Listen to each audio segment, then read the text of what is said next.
আমার কিছু হাঁসের বাচ্চা এবং কিছু চীনা হাঁস, সাথে একটা মুরগির কিছু বাচ্চা আছে। আমি নিজেই লালন পালন করি, তো সেগুলো আপনাদেরকে দেখাবো কি অবস্থা আমার হাঁসের বাচ্চা, হাঁস এবং মুরগির বাচ্চার। তো এখন রাত হচ্ছে অনেক, দোকান থেকে মাত্র আসলাম, দেখে এখানে কেমন দেখা যাচ্ছে।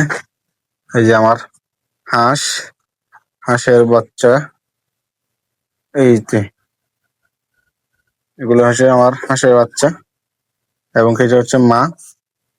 প্রথমবার হচ্ছে এটা 7টা বাচ্চা দিছে আর কি, 7টা না 12-13টা ডিম দিছিল, ওগুলো খাওয়া হয়ে গেছে কয়েকটা। খাওয়ার পর হচ্ছে 7টা ছিল, এগুলো দিছি। 7টা আল্লাহর রহমতে বের হয়েছে আর কি। আর পাশে আছে হচ্ছে হাঁসা, যেটা হচ্ছে মানে মেল। এটা হচ্ছে 2টা ছিল, একটা খেয়ে ফেলছি, আর এটা আছে পাশে। আরেকটা রুমে হচ্ছে হাঁস মুরগি একসাথে, আমি হচ্ছে ছিলাম না, তাই হচ্ছে এখানে একসাথে ওরা ঢুকে বসে আছে। এখন হচ্ছে ওদের ডিমগুলাই দেখাবো।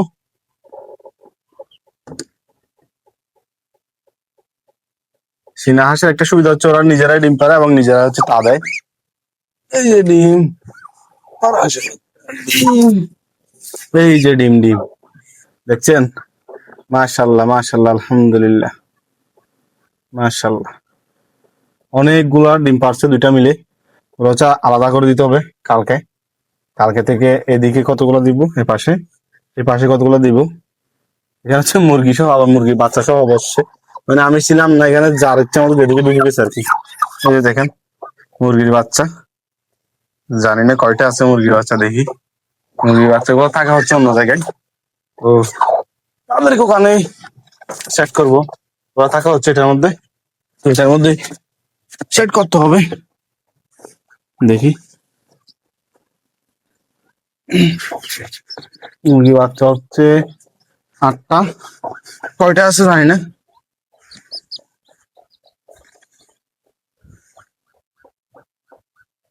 মুরগি বাচ্চা আর কই,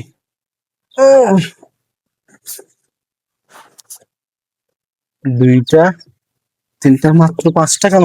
আরো 2টা কই, নিচে থেকে পড়ে গেছে নাকি? ওই যে ওই যে, এই যে, এই দেখেন কোথায় ওরা।